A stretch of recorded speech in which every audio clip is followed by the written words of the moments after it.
Miaravantsika rehetra indray tompolasy tompoko favary mankasitraka antsika mampiatrano ny televiziona malagasy hatrany atao anatin'ny vaovaon-tsaraka raha sendra tratrany eo mpisakafoanana ianao amin'izao sabotsy hariva izao dia mirary ianao zotomana sady manasanao ihany anaraka hatramin'ny farany vaovaoka ny maresaka ny farafangany avy hatrany no dia hoentina amintsika isantarana ny fiarahantsika amin'ity alina ity araka ny nambara tamin'ny omaly dia nahazo trano fitehirizam-bokatra sy fanodinam-bokatra ny ao amin'ny distrika ny farafanganao vokatra izany dia hitombo ny vokatra vokarin'ny mponina azo asa ny tanora hena ny fatiantoka amin'ny fahasimban'ny vokatra sy ny tsy fanjarian-tsakafo ihany koa hena vokatra izay fisian'ny fotodrafitrasa naorina ao amin'ny Voilava ao amin'ny distrika ny farafangana izay ireny fampitam-baovao ny Birion Ratsimbazavy sy Tahina Filaviana. Hovoavany olana amin'ny fahasimban'ny vokatra eto amin'ny kaominina Voilava distrika farafangana amin'ny fametrahana ity trano fitehirizana sy fanodinana vokatra ity tazona ny hanenana ny tany sy fanjarian-sakafo ary ny fahatrano. Amin'izao fotoana izao vokatr'isika rehetrarehetra aby dia afaka ahodina eto satria ndre frapay, kazaha, bokana, vary, misy avao koa saramaso, misy ny voanjo izy dia afaka ahodina eto aby. Dikan'izany ireo vokatra ireo dia mbola hohanina zanasika izay mianatra fampiasaindreo amin'ny kantiny fa indrindrandrindra koa ho afaka vadisika vola satria mampiasain'ireo coopérative maro samihafa ho amidindreo zany tokony hamboly zany ny vahoaka satria efa misy zany ny mividy azy amin'izao fotoana zao dia mitombony rehefa avy eo zany dia mitombo ny fiarian'olona afaka mivarotra zany ny vahoaka zao fa tsy simbasimba soa zany ny fambolena zareo. Vola amina miliara no nanaovana ity fotodrafitrasa lehibe ity hoy ny Premier Ministre lehiben'ny gouvernemanta Mamtiana Rajoelina ka tokony ho azaina sy ho ampiasaina amin'ny tokony ho izy. Manamasa izao fa ity bafanagnanareo sy amin'ny PAM sy amin'ny Allemagne sy amin'ny communauté principauté de Monaco sy amin'ny France sy amin'ny Nations Unies anareo itiky izao no natao mba ho fanomezana asa ny tansaha ary hanampiana azy ireo amin'ny asa fivelomana andavanandro. En créant, et ça je trouve c'est vraiment important, une valeur ajoutée sur place. Cette unité contribuera à renforcer la production d'aliments nutritifs à partir de produits locaux. Alors pas importés,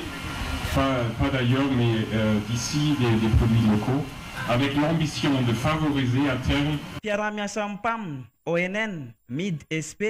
ny tetikasa FSRP, Monaco, France, Allemagne, vatie ny Banque mondiale vola no nafanana n'olona ity fotodrafitrasa ho fanatanterahana ny politika mpanjakana.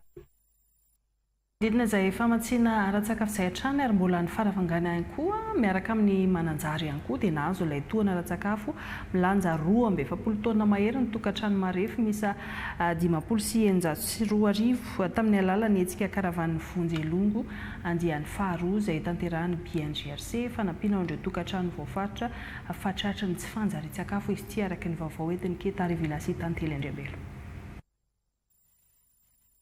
Maro ireo tokantrano ato amin'ny faritra Atsimatsinanana sy Vadivavy no voavaritra ho ao anatin'ny faritra mena manoloana ny tsy fanjarian-tsakafo araka ny fitambarany angon-drakitra avy amin'ny IPC rafitra iraisam-pirenena handravesana ny hamafy ny tsy fanjarian-tsakafo sy ny fanadiadiana nataony teo anivony ny fitalevam-paritra ny fahasalamana ary ny ORN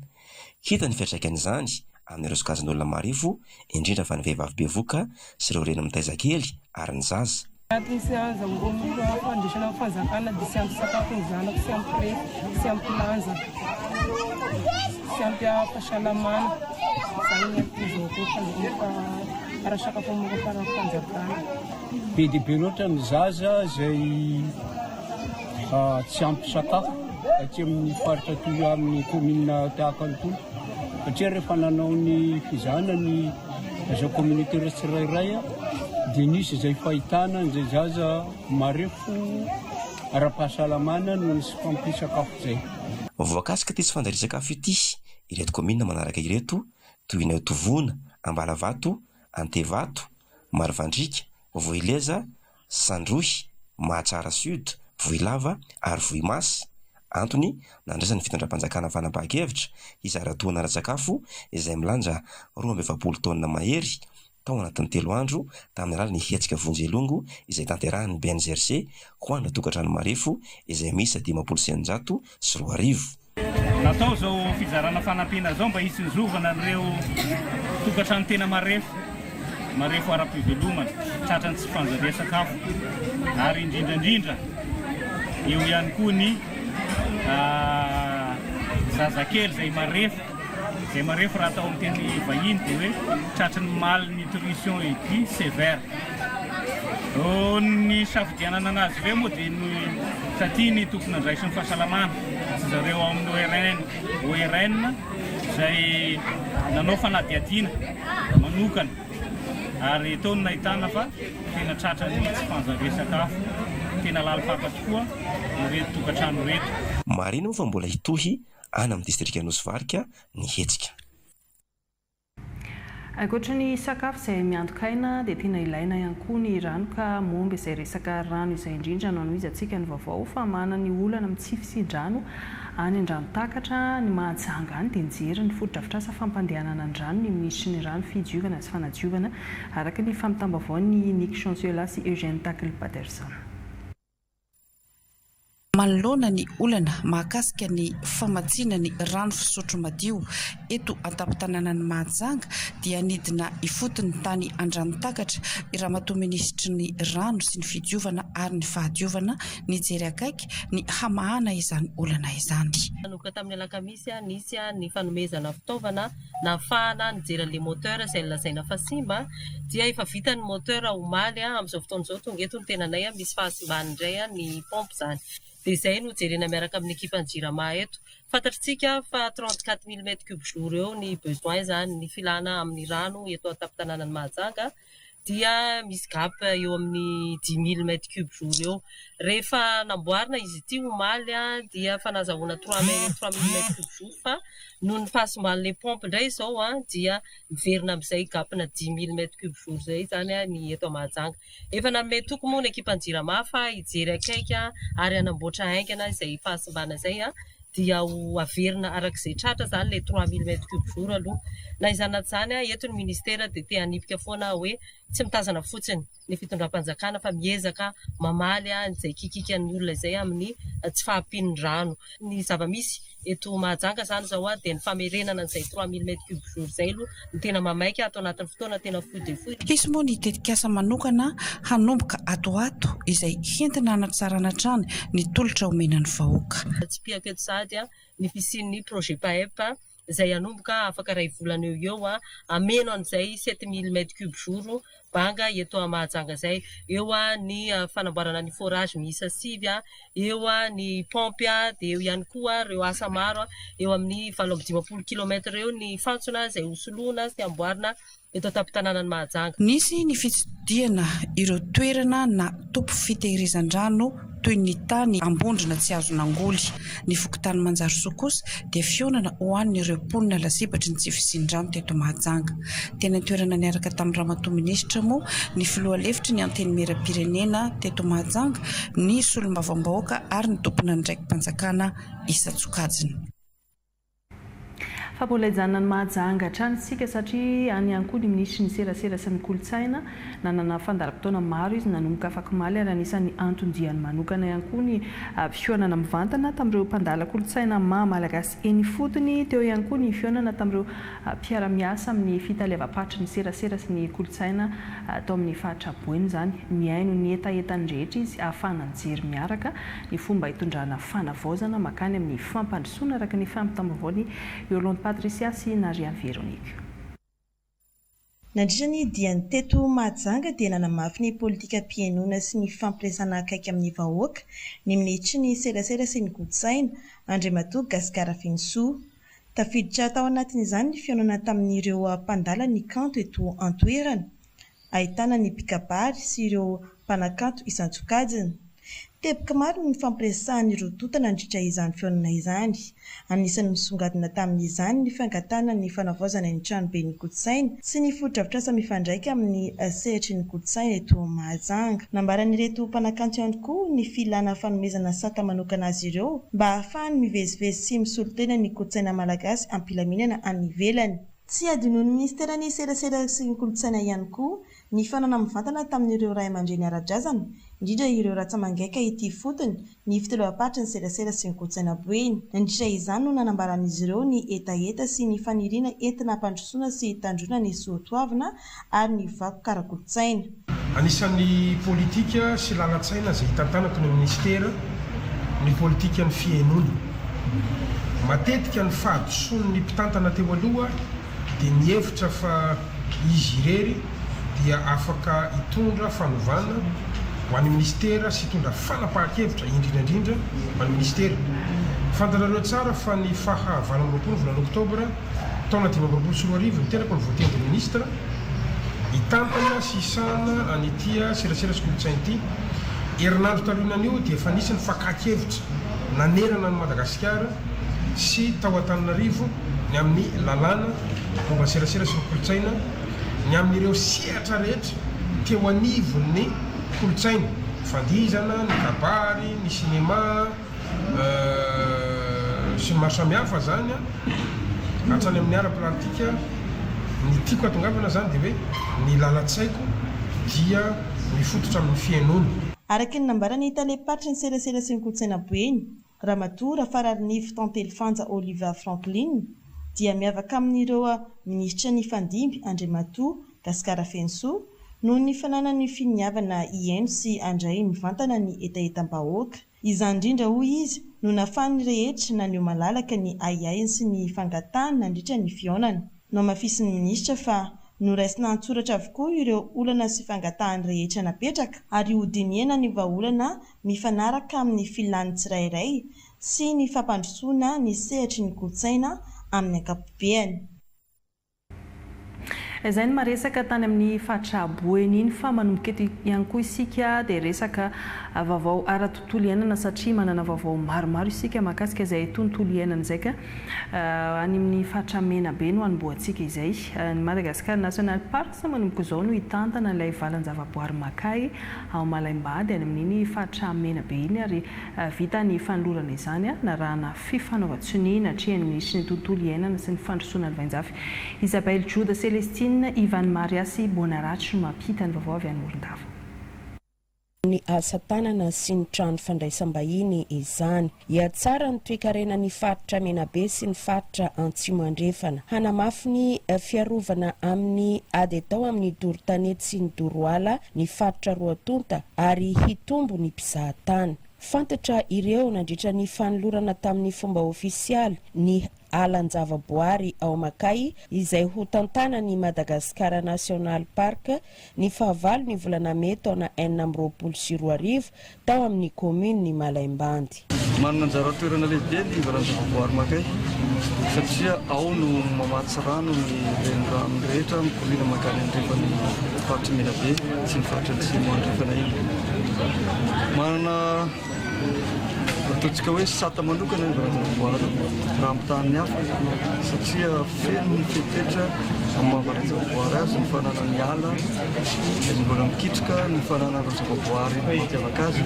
ary indrindrandrindra fananany ireo ataontsika hoe lolo na ny fasana sakalava ifatranainy izay mirakitra tantara eto amin'ity faritra Menabe ity. Ny valan-javaboary dia midadasika tena midadasika kokoa ary manana harena lehibe. Ny rarina amin'ity valan-javaboary ity dia mba hisy fiantraikany amin'ny fiainan'ny vahoaka manodidina ny valan-javaboary satria mahasitrana mpizahatany eran-tany. Ka mitindra mitoraka ity dia manana vina mazava ny Madagascar National Park amin'ny tsaik'efa sy fampelantanany dia nokafana an'izay circuit avy amin'ny Tsingy de Bemaraha mandara teo amin'ny valan-javaboary Makay ary mivoaka makany amin'ny valan-javaboary Misala. Zava-dehibe izay circuit izay satria io no tena harena lehibe amin'ity faritra Madagasikara ity ny fizahan-tany ary raha tanteraka soamantsara izay dia mino fa hisy fiantraikany amin'ny fanatsarana ny vilon-tena, fanatsarana ny tanàna manodidina rehetrarehetra indrindra ny fandrosoana amin'izay. Koa eto dia manentana sady ny vahoaka rehetra izay manodidina ny valan-javaboary Makay satria tompon-draharaha izy ireo mba hiaro toy ny anak'Andriamaso izany valan-javaboary izany. Narahina fifanaraha-piarah-miasa teo amin'ny zanaky ny Makay tany fandovana ny fotoana ho fanamafisana ny fanomezakasina ny kolotsaina sy ho fandraisana andraikitry ny rehetra. Fa nisan'ny tena fahavalo voalohany amin'izay arena voajanahary izay ny afoka nanamafy ny ministry ny tontolo iainana sy ny fandrosoana ny vainjafy fanentanana ny rehetra fa ampiarina amin'ireo izay tratra mandoro ala sy tanety ny lalàna araka ny famitavao mbola hoentin'ny Isabelle Tsoda Celestine Trany miaraka amin'ny Ivan Maria sy Bonarach. Hentitra ny fanamafisana ny lalàna ho an'ireo izay mandoro ala eto Madagasikara. Hafatra avy amin'ny ministry ny tontolo iainana sy ny fandrosoana lova injafy izany nandritra ny famonoana afo izay hita tamin'ny tanety manaraka ny lalam-pirenena fa 530 mihazo ny malaimbandy ho any Mahabo. Io izy io honorable hitantsika tsara ny fandehany afo. Dia ny lalànantsika moa mila vaozina araka ny tenena izay lalàna fa tamin'ny 1960. Dia fotoana angamba zao navaozantsika lalàna hampiaratsika kokoa izay lalàna izay sy ny sazy ny mifanaraka amin'izay mandroana tokoa ny taleparitra ny commandant groupement ataoko angamba ny feno ny fepetra afahantsika mametraka tsara ohatranao ny fomba fiasany sy ny ady atao amin'izay afo izay manentana antsika androany fa raha mahatratra dia manasazy. Nanentana ny rehetra ny solotenan'ireo mpitandro ny filaminana. Tadidio fa ny ordonnance 60 127 128 dia manambara tsara ny raha ohatra ianao ka mahita afo nefa tsy mamono na miantso azy lava zany mila fandraisana ndraiky zany le izy dia mahatonga anao mety hitraponja zay raha ohatra ka vita fanadihadiana nisy tsy fanatanterahana zay lalàna zay dikan'izay etanina zany tsika raha mahita setroka tsy afo fa setroka zany hoe tsy afo le jerentsika voalohany fa ary misy afo fa nasetroka zany lohany dia aloha atonina any inona le izy dia raha ohatra ka hita fa afo fa miledaleda be aloha miantso azy lava raha nao reny mety homay dia miantso azy lava maro ny tanàna manodidina aty raha eto zao maro ny taxi brosy mandalo eto efa acteur sahady ny taxi brosy lefa maizana eo ihany fa tadidio fa loza ho antsika ray manontolo le izy fa tsy hoan'olo tokana irery. Ezaina ny anovan'ny lalàna hoy ny filohan'ny komisiona ny tontolo iainana eo anivony Antenimie raha-pirenena. Tsara patsahivitsika araka ny voalaza tao zay fa ny fandorona ala an-tsitrapo na afo tsy voafehy dia mandeha mitatra manimba ala dia fandikan-dalàna. Araka ny voalaza zay dia fa tranainy ihany lalàna miasa amintsika eto Madagasikara mikasika an'izy io fa efa misy ny finiavana avy amin'ireo tompon'andraikitra ny ao amin'ny ministera ny ireo mpitantana alan'ny zavaboary hiara-iasa aminay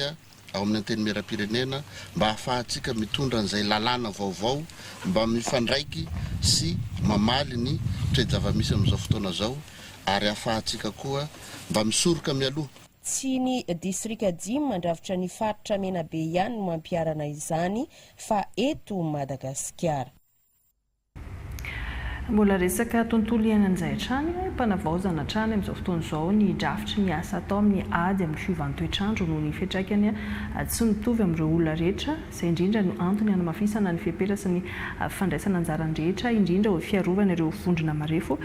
toy ny vehivavy sy ny ankizy ka anisan'ny fantatra moa io nandritry ny tatitra izay niarahany ministeran'ny tontolo iainana sy ny fandrosoana ny vainjafy niaraka tamin'ireo mpiara-miombonantoka anisan'izany ohatra ny WHH eo ihany koa ny coalition genre et justice climatique araka ny vaovao taterin'ny sonde Rakotoson sy Stéphane Alphonse. Tsy mitovy ny fiantraikan'ny krizy ara-tontolo iainana amin'ny olona rehetra fa matetika ny vehivavy sy ireo vondron'olona marefo no tena vomafy. Fantatra nefa fa efa manomboka miorina tsara eto Madagasikara ny ravitra momba ny fitovian-jo sy ny rary ny ara-tontolo iainana.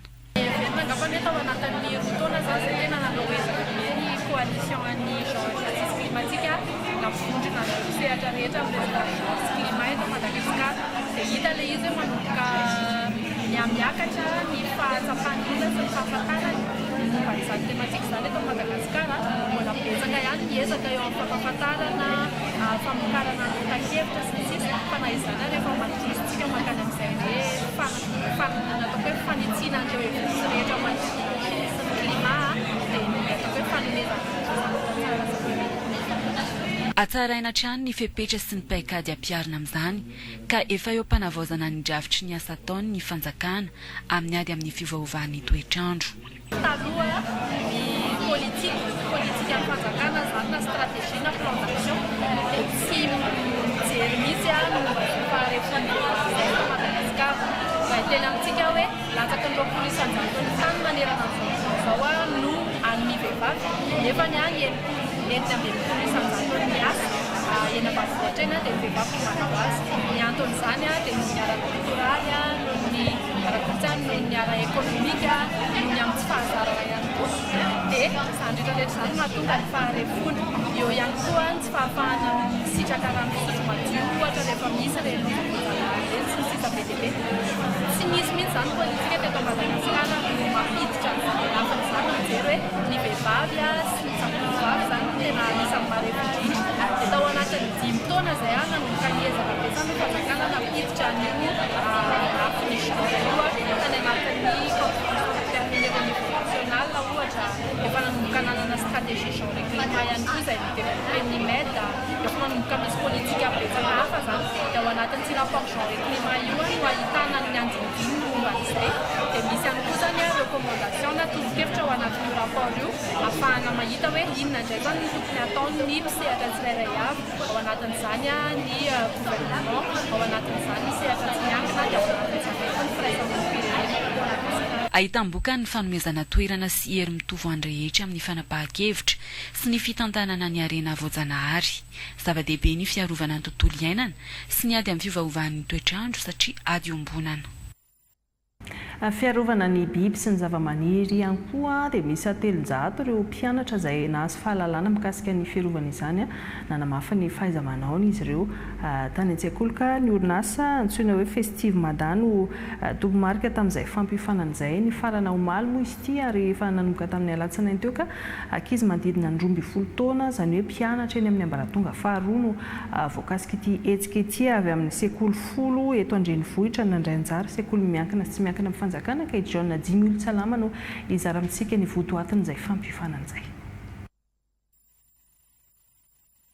Tahaka izao no fomba nampitana fahalalana tamin'ireto ankizy ny mazava-dehibe ny fiarovana ny tontolo iainana fomba aingana ary mampifantoka azy ireo bebe kokoa noho ny fahitana mivantana ny akanton'ny natiora misy eto amintsika nazavaina teto avokoa ny mazava-dehibe ny fiarovana ny zava-maniry sy ireo biby samihafa ny orinasa Festive Mada no tompo-marika amin'ny hetsika ka ireo ankizy mianatra eny amin'ny sekoly ambaratonga faharoa no nomena fahalalana teto. Fampahafantarana ho an'ny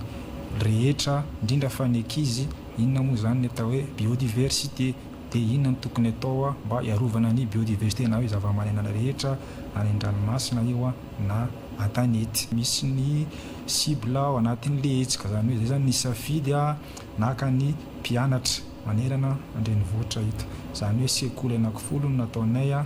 dia misy ny privé misy ny fanjakana fa ny tena cible zany CG collège zany manomboka ny 6e hatramin'ny 3e. Andehan'ny faharoa izany hoe tamin'ny taondasa no nisantarina izao fanamafisana ny fahaiza-manao ny mpianatra izao ary efa nazombokatra tsara mampivelatra ny sain'ny ankizy raha teo mitovy amin'ny miaina sy mahita mivantana na eto Antananarivo ihany aza izy ireo. Marina fa hatramin'ny taona 2014 no nitsangana ny orinasa Festive Mada izay anisan'ny mpikarakara ny Festival de Baleine ary efa miomana ny amin'ny fanatanterana ny hetsika izay hanomboka ny volana Jolay ho avy izao. Volana Jolay izay fa ny volana Jona ihany koa no andro manidra-tany ho an'ny tontolo iainana izany ka ao anatin'izay hetsika fankalazana izay dia isy hetsika maromaro ampifandray ny fikarohana ny kolontsaina ary ny fanatanjahantena amin'ny fampandrosoana lovain-jafy izay ho ampahafantarin'ny Sondra Rakotorsson sy Stéphane Alphonse ny fiomankomanana rehetra ao anatin'izay. Anisan'ny fanohitra lehibe amin'ny fampandrosoana ny firenena ny lafiny fanabeazana, ny lafiny fikarohana ny kolontsaina ary ny fanatanjahantena. Isy hetsika ho atao manome aingavao ireo rehetra ireo, anasongadinana ny lafiny kolontsaina fanatanjahantena, ny fikarohana ambony samy mifandraika amin'ny fampandrosoana lovain-jafy. Miompana amin'ny kolontsaina sy ny tontolo iainana, miompana amin'ny tontolo iainana sy ny fanatanjahantena ary anao ilay atao hoe vulgarisation environnementale. Mametraka foana amin'ny fiarahamonina hoe mba inona ny zavatra ataony reto mpikaroka sy mpianatra reto any dia izay indrindra ilay anaovana an'ity hoe hidina eto Analakely ampahafantatra ny zava-bitany ny mpianatra, ireo tanora tsy teny anarana fikambanana zany fa teotsika hoe mpianatra mpisehatra amin'ny université miankina na tsy miankina ary indrindraindrindra ihany koa eo ny mpampianatra izay andray anjara am'izany rehetrarehetra zany ampahafantatra ny vahoaka satria ilayntsika amin'ny fiainantsika ny le voka-pikaroany fa indraindray tsy fantatsika hoe inona le izy napetraka le fanatanjahantena satria mazava ho azy ho anatin'ny vatanatomady ny misy ny saina matsilo ny fanatanjahantena sy ny kolotsaina fa nohatra roa mitondra ny fampandrosoana ny firenena io ihany koa ny sotomatsika ny vahoaka isaritatsika ny mpandalo dia izy zany ny fifampiresana sy ny famelabelaraka-evy anana toerana lehibe amin'ity hetsika ity ny fanatanjahantena amin'ny alalan'ny taranja basket 3 contre 3 basket 3 contre 3 dia tsy dia tena hoe compétition ohatran'ny mahazatra fa fitondrana vulgarisation amina loha hevitra anankiray dia loha hevitra hoentsika zany amin'ity dia hoe fanajana sy fiarovana tontolo iainana zay nampatonga le lohateny'le compétition hoe environnement contest ho ampiratsiana amin'ny fotoana io ihany koa ireo voka-pikaroana nataon'ireo mpianatra avy amin'ny université na miankina na tsy miankina amin'ny fanjakana tsy teny afa-tsy ny hoe fampiarana voka-pikaroana any anatin'ny draft fitantanana ireo faritra rovana dia ao anatin'izay zany efa miara-miasa akaiky ny ministera rototo amin'ilay draft-pitantanana ny faritra rovana zay tsy mandehandeha fotsiny fa miankina tanteraka amin'ny voka-pikaroana mifototra tanteraka amin'ny voka-pikaroana ary tsy ny sientifika fotsiny fa ao anatin'izany ny fampiatiana an'ireo ataontsika hoe olona eny fotony na ny VOA izay voakasika mandritra n'ilay fikaroana atao mariana fa mandritra ny 2 andro dia ny fadimy sy ny fahaenina ny volana jona no anatanterahana ny hetsika eo anoloan'ny lapan'ny tanàna n'Antananarivo renivohitra maimaim-poana ny hetsika hiavaka ihany koa satria elanelanina seho ara-kolontsaina maro samihafa tahaka ny dia ny hiragasy ny fanorona ary ny fanatanjahantena nanam-baovao maro teo amin'ny sehatra ny tontolo iainantsika fa manana vaovao mahakasika ny fampianarana ihany koa arosantsika satria tsy ho ela dia efa hiatrika ny fanadinam-panjakana avokoa ny zaza malagasy ka natao ny fikambanana fanjiry izay tarihy ny vady ny filohan'ny fanavaozana ny ana maivanana ny ray aman-dreny mpianatra ny amin'iny faritra tsinanana iny tamin'ny alalan'ny fanolorana fitaovam-pianarana sy cours gratuit ho an'ireo mpianatra izay hanala fanadinam-panjakana tamin'ireo faritra izay nandalovana ilay rivotoza gezany tany amin'iny faritany ny Tomasiny anamaivanana ny fasaraina ny ray aman-dreny araka ny fampitam-baovao ny solon-tena ny televiziona malagasy any Thomas. Teto amin'ny commune Fangandrana district ny Tomasina faharoa indray no nisitraka ny cours maimaim-poana sy ireo fitaovana ara-tsekoly toy ny cartable sy kojakoja miaraka aminy ho an'ireo mpianatra nala fanadinam-panjakana toy ny CPE, BPC ary ny baccalauréat raha atao amin'ny district ny Tomasina voalohany moa nanomboana izany. Ty cours maimaim-poana ity moa dia karakarainy ny fikambanana fanjiry izay tarihan'ny filoha-pitarika izany moa dia nivady ny filohan'ny fanavaozana ny Republikan'i Madagasikara Elizar Andrianirina. Izao natao moa dia anamavanana ny fahasahiranan'ireo ray aman-drenin'ny mpianatra izay vokatry ny fandalovany rivodoza gezany lasa iny aty amin'ny district ny Tomasina faharoa sy Tomasina voalohany. Amin'izao fotoan'izao zany dia faly le ankizy tena faly ary dia azoto mihitsy reny dia hianatra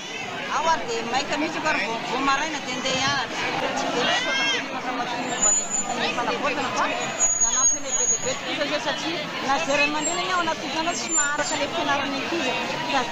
mahazo na mety cours gratuit ity fa zany ny tena mipitipoty mihitsy aizany hoe natana fampirisiana le ankizy andehanao koa. Ny fikambanana radio moa dia anisan'ny manatanteraka ihany koa ny asa sosialy. Voalohany zany ny fikambanana fanjiry araka nazavaina hoe dia kitana fitarikandro hoe jery lafo manokana amin'ny lafiny ara-sosialy indrindra no fandavovana ny siklonina reny dia tsy mandiandro tsy mandialina fa hidina tsehatra ary nandray tanana izay iraka dinin'ny vadin'ny filohan'ny fanavaozana misy moa ny sorana voalohany reny satria izy anisan'ny fototra mirena izay fikambanana satria zao ny tena zavatra tena ilain'ny vahoaka. Dinay zany tsy hoe fampanantenana fa action vetrany inay tena tena fikambanana zany hoe jery lafo sosialy ho an'ny mpianatra araka ny fanambanako zany misy ny fanala fanadinana sorana somatsara zany fa amin'ny firenena fandaharana fa vita sitotisa somatsara dia mbola mity hatrano zany masana io zany hoe lafo sosialy no tena jiren'izao natao izao kory maimaim-poana izao mba hampitoviana lentan'ireo mpianatra aty amin'ny faritra Tsinanana amin'ireo mpianatra hanala fanadinam-panjakana manerana ny nosy. Ka ireo mpianatra ao amin'ny distrikany Toamasina faharoa izay hanala CEPE izay miisa 780 sy hanala BEPC izay miisa 970 ary ny hanala baka kosa miisa 370 ireo no sitraka izany kory maimaim-poana izany. Fa tanterana any amin'ny CCI vato amin'izao fotoan'izao ilay tsena raisam-pireneny Madagasikara na FIM hoy ny filaza azy nozaraina telo ny mpandray anjara ady hevitra 70 ny toto-tsaina mandritry ny hetsika ary androany dia nisy ihany koa ny andro natokana ho an'ny tanora araka ny vaovao nangon'ny Zakasera Andrianarasoa sy Rizaka Koutson teny toerana. Anatin'ny sokajy mandray anjara amin'ny tsena be iraisam-pirenena eto Madagasikara na ny FIM ny sehatra ara-panjakana amin'ny alalan'ny ministera miisa 4 ny mpandraharaha amina orinasa lehibe ary ny tanora vao miditra eo amin'ny asa fandraharahana. Kendrena amin'izany ny isian'ny fifanaraha-piara-miasa eo amin'ny fanjakana sy ny tsy miankina na droabe natokana ho an'ny tanora ny andro iray amezana fanararoatra na opportunité ho azy ireo ivelatra bebe kokoa amin'ny fandraharahana. Fotoana ametrahana ny mombamomba azy ho an'ireo mitady asa mampiavaka ity andiany ity ny fisian'ny atrikasa sy adihevitra mivantana miisa 20. Tsy eo amin'ny resaka varotra fotsiny fa misy ireo sehatra maro isan-karazany izay napetraka mpikarakara ahafahana maneho hevitra, ahafahana mizaratra ikefa ary ahafahana mampianatra. Misy ihany koa ireo nataonay hoe start-up na ireo tanora vao miditra amin'ny sehatry ny asa. Raha resaka ny tanora manokana nomenay andro anankiray mihitsy izy ireo ahafahana mifampidinika satria eo ny tompona orinasa mifampidinika amin'ny tompona orinasa hoe inona ny zavatra tena takin'ny orinasa amin'ny tanorantsika izay manana diplôma ary eto amin'ny toerana ihany dia azon'izy ireo atao ny mametraka ny CV ary azo antoka fa isy amin'ireo orinasa ireo andray an'ireo mpianatra izay mitady asa ety amin'ny CCI. Mandray anjara amin'ny FIM ihany koa ny mpanao asa tanana malagasy nambaran'izy ireo fa ilaina ny fisian'ny tsena be iraisam-pirenena na eo aza ny olana tsy maintsy setraina noho ny fahasarotana eo amin'ny akora ampiasaina sy ny fitadiavana lalam-barotra. Voalohany indrindra aloha mba handranty zavatra vitantsika malagasy mba ahafahan'ny olona rehetra mahita hoe mahay zavatra tsara kalitao ohatr'izao ny malagasy. Tena hitanay nandritra izay fotoana nandrantiana izay hoe tena mahaliana ny olona indrindra vahiny mahita an'ilay asa tanana hoe tena tsara le izy, mahasarika ny masony le izy sady zavatra tena tsy fahitany fa hoe tena tsika malagasy mihitsy manana an'ilay rafia dia haitsika mamoaka ny tsara indrindra amin'ilay rafia. Profit no tena bazin'ny zavatra ataonay dia eo amin'ilay resaka sécurité ana matière première betsaka ny vazaha ny étranger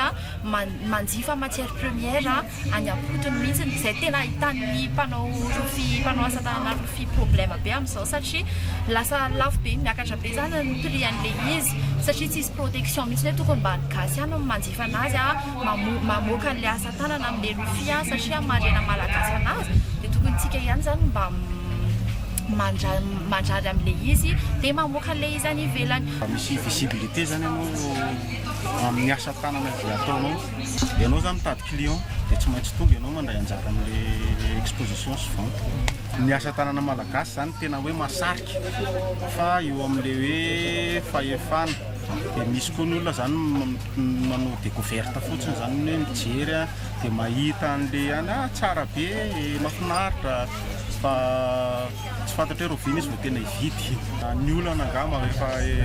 fantatry ny rehetrarehetra fa eo amin'ny resaka fanondranana surtout atao anatin'ilay filière bois zany zay somary sarosarotra kely ilay manondrana an'ilay satria eo amin'ilay resaka papier somary sarosarotra kely amin'ilay hoe mbola arovana ny ala ny arovan'ny cité sy miaro amin'ny tontolo iainana. Izay mbola tsy atafavoana hoe mamoaka le izy nefa mifangatahana koa aloha zany dia hoe le produit fini aleo mba halalaka amin'ny famoahana an'ilay izy. ty moa zany sehatra anankiray ampahafantarana ny vokatra. Ny cœur de forêt moa ny tena lalàna anazy zany misehatra amin'ny resaka fiarovana ny tontolo iainana. Dia misy ny sampana mikarakara ny fambolekazo fotsiny. Dia misy indray ny sampana manaraka ny amin'ny resaka fanentanana. Dia ny sampana fahatelo ny fampifanana ny tatsà izay ara-barotra zany dia mivarotra ny vokatry ny tatsà. Dia miara-miasa aminareo no amidinay aty dia ny ampaham-bola azonay zany ino no entina matsina ny tany zanakazo. Tsitsika aloha dia maro ankoatran'ny hoe ny teratany malagasy dia feno vahiny. Ny olana sedrainay mpandrarà moa zany ao anatin'ilay izy dia lalam-barotra matetika satria mbola somary manano sarotra eo amin'ny fandefasana ny entana ohatra. Raha raisitsika hoe reto entana conditionné reto ohatra dia sarosarotra satria tsy mitovy amin'ny législation eto amintsika. Législation ny ivelany ankoatran'izay koa ny norme ny zao tsy mitovy ny eran-tany. Pitsitika misa 3 alina no everina ho azo amin'ity andihan'ny fa7 ity. Mpandraraha 300 no mandray anjara ary trano efa-jato no miasa amin'izany. Efatrandro no faharetany tsenabe iraisam-pirenena eto Madagasikara izay tanteraina ao amin'ny CCI Ivato. Famaliana sy masitona tanora malagasy ny fianarana ny ivelan'ny Madagasikara indrindra ny frantsany ka tamin'ity androany ity dia nahatratra 400 mahery ireo tanora izay niona tamin'ny alumni nandrato fianarana tany Frantsa ka nanome torohevitra ho an'ireo tanora maniry hianatra ny ivelany any. Meva Bodo Alvony sy Shakira Katomanga no nanangona izay vaovao izay.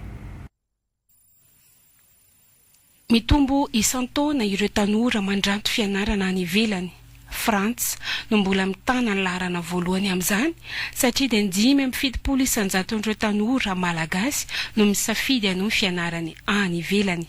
Mahatratra 900 isan-taona raha teo ireo tanora malagasy manohy ny fianarany any Frantsa ary misampana amin'ny sampam-pampianarana maro izy ireo. Anisany maniry hanohy ny fianarany any ivelany i Carmen rehefa afaka baccalauréat eo ny tenany. Mihevitra zany hoe hanao 3 any mba hanokatra sampana maromaro kokoa mba ohatrany mba mivelatra kokoa ny zavatra ho ataoko raha any manao. Ny sehatry ny fizahantany kosa no iompana avosoa any la Frantsa ka izay no nahatongavany niona tamin'ireto mainto milala ireto. Mbola tsy manana safidy amin'ny sampam-pampianarana ho tohizany rehefa ho tonga any Frantsa anefa i Christelle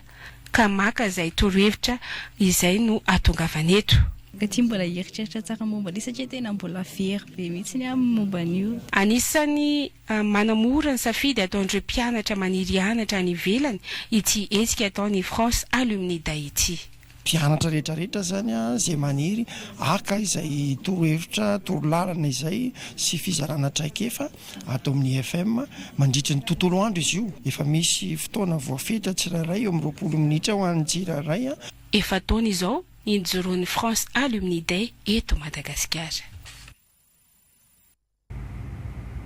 Ahafahany spetsihatra amin'ny fiatoana sy ny arabola avy amin'ny fanjakana sy ny sehatra tsy miankina no sitraka fiofanana momba ny fiatoana ho an'ny daholobe izay nomeny PNUD moa izy io ao anatin'ilay tetikasa IRFF. Ity tetikasa ity dia natao indrindra ampiroboroboana ny sehatry ny fiantohana ho an'ny daholobe ahafahana manamafy ny fahaiza miatrika ny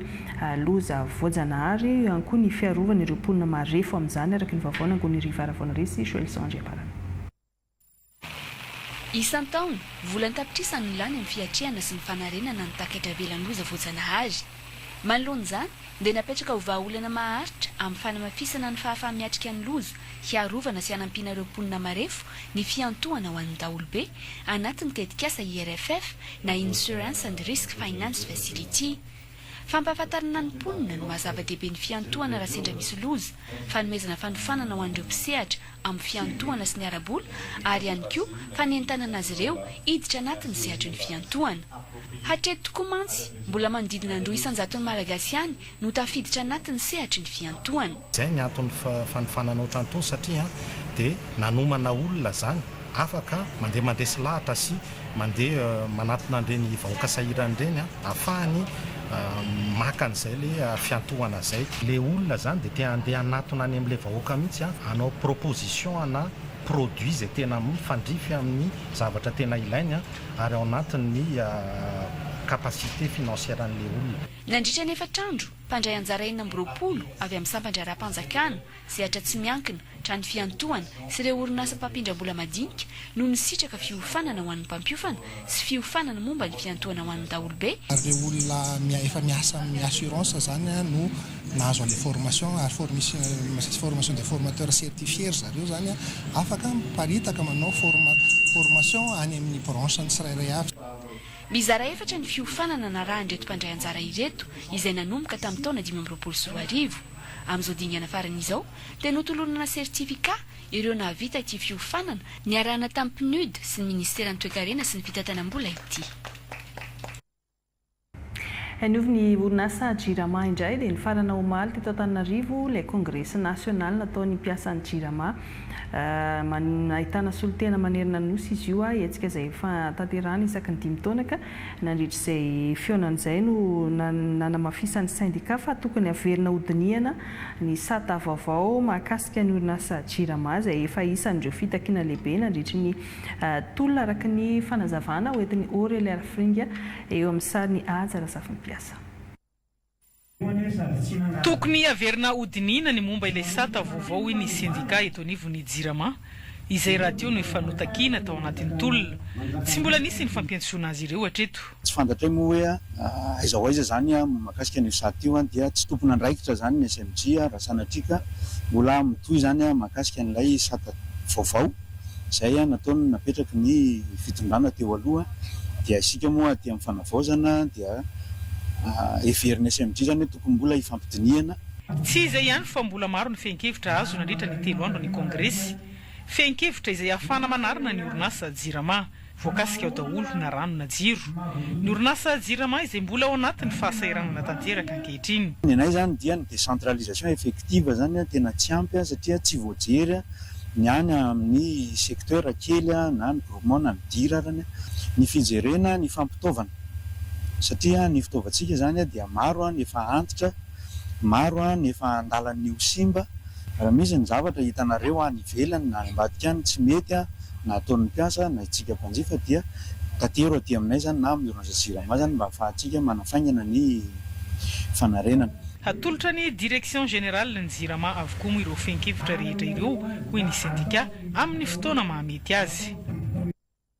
Resaka ara-pahasalamana ny sarambabem-bahoaka tsy nanavana nizaniza no nisitraka ny tolotra ara-pahasalamana maimaim-poana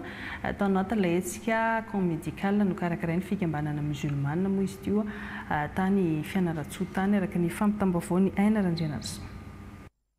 Olona manodidina ny 700 teo no nisitraka ilay hetsika camp médical tolotra ara-pahasalamana maimaim-poana ho an'ny rehetra no karakarainy fikambanana musulmane Ahmadiyya eto Madagasikara sampana Fianarantsoa ka natongavan'ny dokotera Pitsabo avy any amin'ny ONG Humanity First avy any Allemagne izay mpiara-miasa amin'ny fikambanana. Tanjony hetsika izao ny fifanampiana fijerena ny mahaolona ho an'ny mpiarabelona. Tsy misy fanavakavaha ara-pivananana na ara-pirenena fa tito fitsaboana ty dia ho an'ny vahoaka rehetra ary mino izahay fa ny fanompoana ny olombelona tena asan'ny fivavahana. Ary nohon' izany miezaka foana ny fikambanana Silamo Ahmadiyya manampy ny olona amin'ny asa soa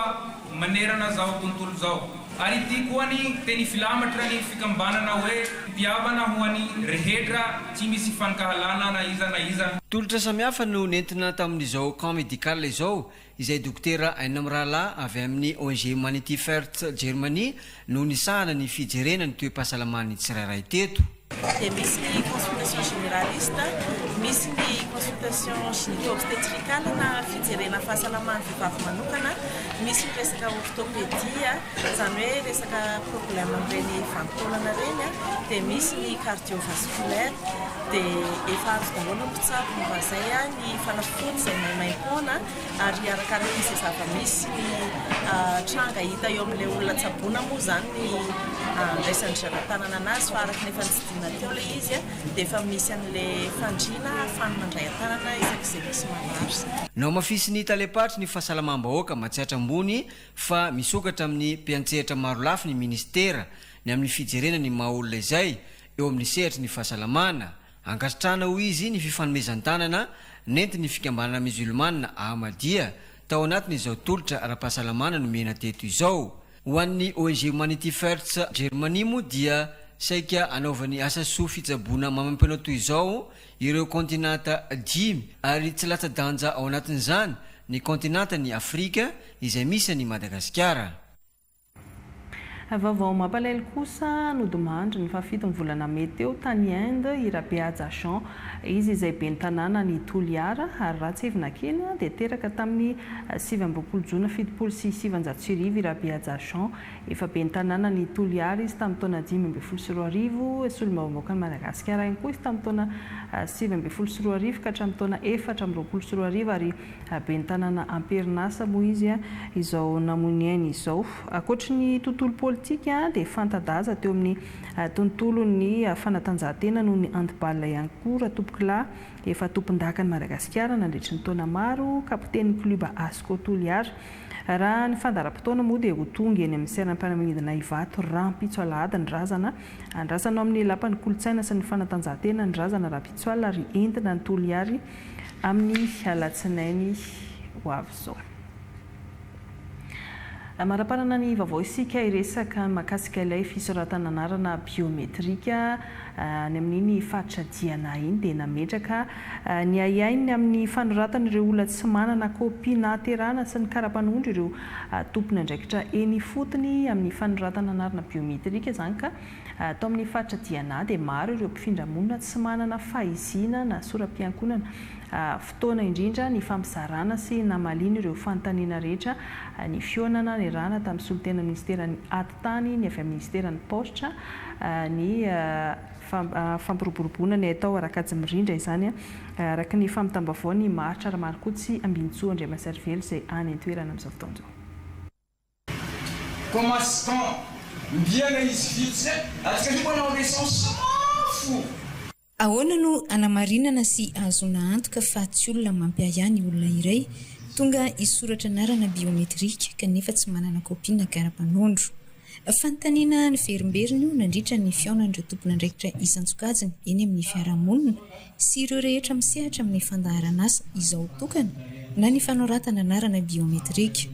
Maro mpifindra monina tsy manana kôpia ny atao anatin'ny distrika Nantsiranana voalohany sy faharoa ary Nosy Belleville. Tsy manana kôpia sady tsy manana karapanondro mitady témoin anankiroa zany afaka manamarina fa malagasy olona io ary monina anatin'le fokontany izay anaovany an'le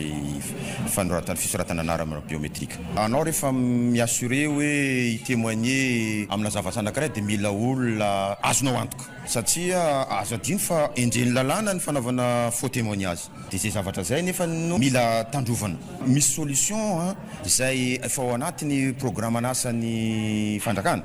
izay mety hanao atoato ho an'ireo commune manerana Madagasikara dia ao anatiny izay jugement supplétif zay no ahafahantsika mahazo kôpia ho an'izay tsy manana ny soram-piankonana zany. Ty enrôlement biométrique ty en principe tapitra amin'ny faran'ny volana jiona zao fa après nio ho lasa service récurrent au niveau ny district izy io. Fa amin'izay fotoana zay moramora kokoa no anaovana an'le fisoratana anarana biometrika rehefa manana ny kôpia lava iny ianao. Maro ny toerana tsy manana herinaratra ka mitarika olana ny fampandehanana ireo masinina na ny fitaovana ampiasaina na misy aza ny panneau solaire miaraka aminy. Miena noho izany isan'ny olona azo raisina amin'ny fanoratana anarana isan'andro. Misy ny olana fa maro ny efa voavaha na dia misy aza misy masinina ampanina dia ezahany tompony andraikitra mamaha iny vetivety ka ny fanatsarana fomba fiasa ary mbola agnentanana ireo tompony andraikitra iny miantsehatra iny fotony iny raha misy olana dia miara mamaha zay tsika satria zay ny joroanay solotena mpanjakana ty mandray ny vokatra mandrindra ary magnampy amin'ny fanatanterana le asa. Tanjona amin'ny izao tokana ny ananana angon-drakitra na base de données mirakitra ny maha-izazy ny olom-pirenena tsirairay. Dingana fototra ahafahana miroso amin'ny fampiasana ny teknôlôjia avolenta amin'ny fikirakarana sy ny fikarakarana ny asa nampiasana ny tota-taratasy marobe teo aloha. Mahazo ny numéro unique d'identification na ny NUI ny olona tsirairay rehefa mavita ny fisoratana anarana biometrika. Tapitra ny ora ny fampalalam-baovao tamin'ity sabotsy ity ankasitrahana feno sika tsirairay avy tany etokantrano tany nanaraka ny vaovao hatramin'ny farany raha mpitsondray ny fotoanantsika manaraka mandra-poenary.